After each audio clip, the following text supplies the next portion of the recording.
it's an omen. I keep it 300, like the Romans, 300. With the Trojans, baby, we living in the moment. I've been a menace for the longest, and you know it, and you know it, and you know it, and you know it. So hey everybody, you just heard a part of the music from the movie The Wolf of Wall Street. It is the new Martin Scorsese film that came out in 2013. It came out around Christmas time of 2013. And in this film, you guys, basically Martin Scorsese has given us kind of a exaggerated satire of not only Wall Street itself, but of the life of Jordan Belfort, who was basically considered the Wolf of Wall Street. He scammed out a lot of people. He basically got a hold of a lot of money for not only himself but for the people who worked for him. He kind of started his own stock market business, so that way, he wasn't too connected with Wall Street.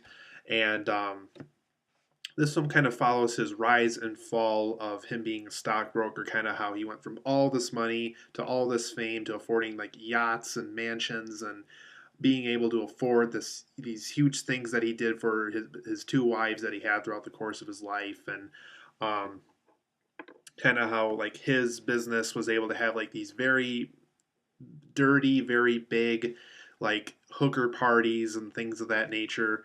It's a very dirty film. This is definitely not a film for children's eyes, which I'm sure most of you have figured out by now, or at least could tell by the R rating on this film, which very much could have pushed the levels of NC-17 in a way. Um, but yeah, basically, most of the movie is just about Jordan Belfort, his rise and fall, kind of how, he went from this huge, huge person that was able to get away with everything in this stock marking job. And basically, we get to see kind of how his downfall, how he gets himself into this deeper, deeper hole that he can't get out of. And we kind of see his downfall as the film progresses and how eventually he does basically get arrested for all the very bad things that he does to what he was able to do in his stock marketing business. So I really enjoyed this film, you guys. I thought this was a very good Martin Scorsese film. I thought it was a very good technical movie. There was a few small things that I'll get to here in a minute for my negatives that were that bothered me a little bit, but for the most part, on a very technical level, I mean, as far as how to make a movie, how to present it, how to make it flow well, Wolf of Wall Street it succeeds at all those kind of things, and I will get into more detail here of why I feel that is. For the positives of this film, I thought it had a very interesting, good political cartoon feeling. It felt like something you would like pick out of a newspaper and like read or look at a political cartoon from that newspaper. So I kind of liked that feeling that this film had with that. It felt like, a little over exaggerated. You know what it's trying to do. It reminds you of things that are out reality that really exist. But there's something exaggerated about it, and you just can't stop looking at it. It had that political cartoon feeling. Like I was saying before, it's very technically brilliant. This film has very good like lighting, and I'll get to the editing part in a second. Like as far as how to cut a film and things like that. I mean, the film was fine with that, but like I said, it was well directed, well acted, and it was just technically brilliant. It was just on a technical level, it was very impressive. You can definitely tell Martin Scorsese still is a very good director and knows how to make a really good movie.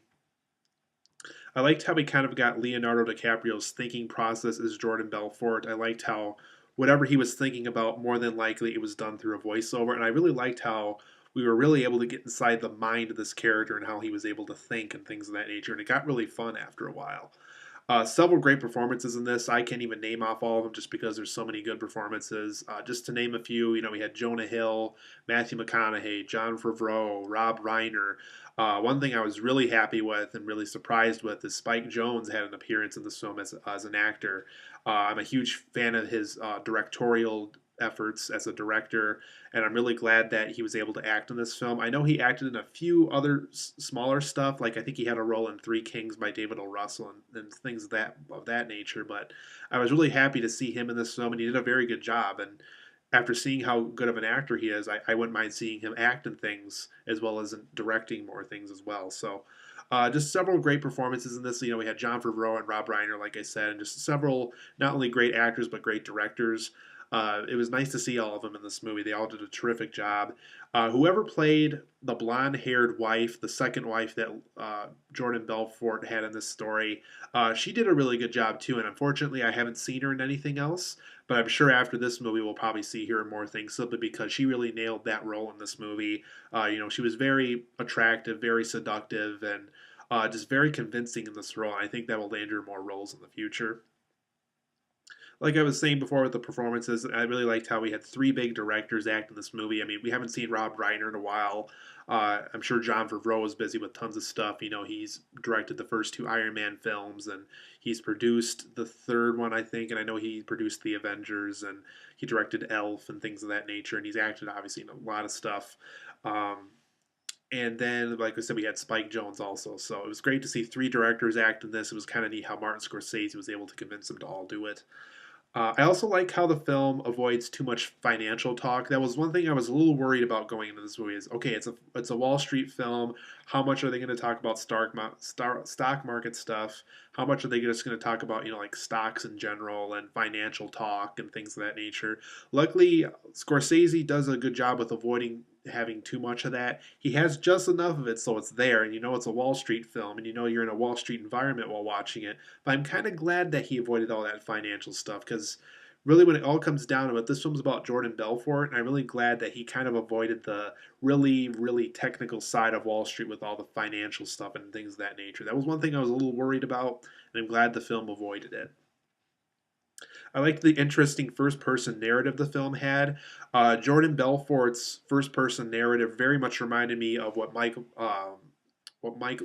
Myers did in the original Wayne's World, and even in parts in Wayne's World too. Kind of how he was talking to the audience.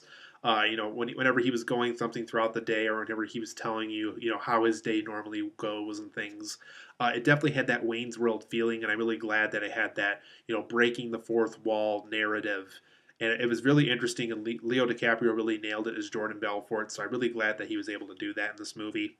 Um, just a lot of fun and hilarious moments in this film. There was definitely a lot of scenes where they do a lot of dangerous stuff with drugs, and they do a lot of dangerous things with alcohol in their system, and just these outrageous things that you would never think you would see in Wall Street, and just how crazy it gets, and how stockbrokers get through their day with all these really crazy things that happen in between it and stuff, and just a really fun and hilarious for the most part film. There's obviously a few things that got a little obnoxious, but just a lot of fun and hilarious moments in this movie.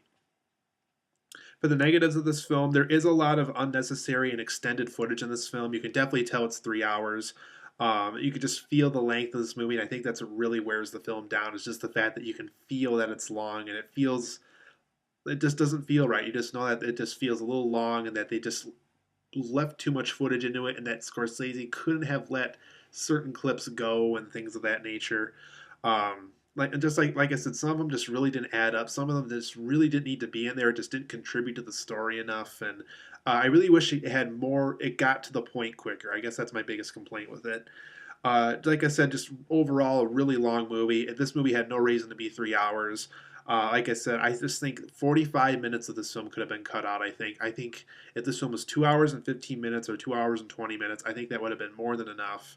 It really didn't need the extra 40 minutes. I didn't think that there was just so many unnecessary and extended footage in this that you can tell Scorsese had a very hard time letting go of. I think it would have been better for a director's cut, but not really for a theatrical version. Um, some scenes do get a little too dirty to the point, like I was saying before, it just feels unnecessary. It just feels like they're just doing it just because they can and because the R rating will allow them to. Um, I just would have preferred, like I said, a Wolf of Wall Street that had a much quicker pace, got to the point a little quicker. And if that means getting rid of some of this dirty stuff, then so be it. We can leave that for the director's cut version, which can be unrated. And when it comes to that, they can do whatever they want with the unrated cut. So um, some conflicts I also thought got resolved too quickly and too easily too. It's just like, okay, well that would get you arrested in real life. That would get you in trouble in real life. You would have to pay that person that kind of money, and there's just so many things as you're watching the film. It's just like, how do they get out of that conflict? They never show it. They never explain it. Jordan Belfort seems to have millions of dollars stashed away even after he got robbed and got money taken from him and things of that nature. It's like the film just gets out of too many conflicts too easily. I would have preferred a story where Jordan Belfort really ran into a lot of challenges doing what he did. And really paid the consequences of what he did throughout the film. Because as far as I'm concerned, they really don't do that a lot. They really don't show the consequences of his actions, and because of that, the film kind of loses its realistic feeling after we see that go down. Some characters just disappear from the story. Matthew McConaughey being an example. He's in it for like the first 20 minutes, and then we never see him again. Never even mentioned again. Jordan Belfort's first wife, once again, as soon as the blonde-haired woman's in the story, we never see her again. Um, just characters that completely disappeared from the story. And to be honest, I think if they were in the story longer, if they found a way to incorporate them, the film would have had a bigger sense of completion.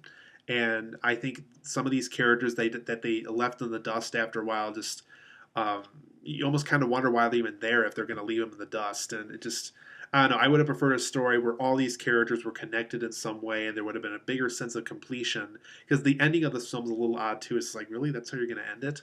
And there was just several points in the film too where it's just like they could have ended that there. They could have ended that there, and then they could have ended the film there, and that all three of those would have been better than the ending that they ended up choosing. So overall, guys, I do give Wolf of Wall Street an 8.5 out of 10. I think it's a very good film. Like I said, just a few little nitpicks and a few little things like making it 3 hours and just footage that didn't need to be in there. Some really dirty scenes that really got too detailed and became unnecessary.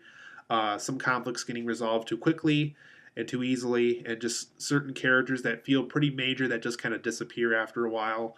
But like I said, 8.5 out of 10 for me. It's a very good technical film. It's a good Scorsese film, but there's a few flaws along the way just to be warned. And make sure you have 3 hours of time on your hands because this is a very long movie.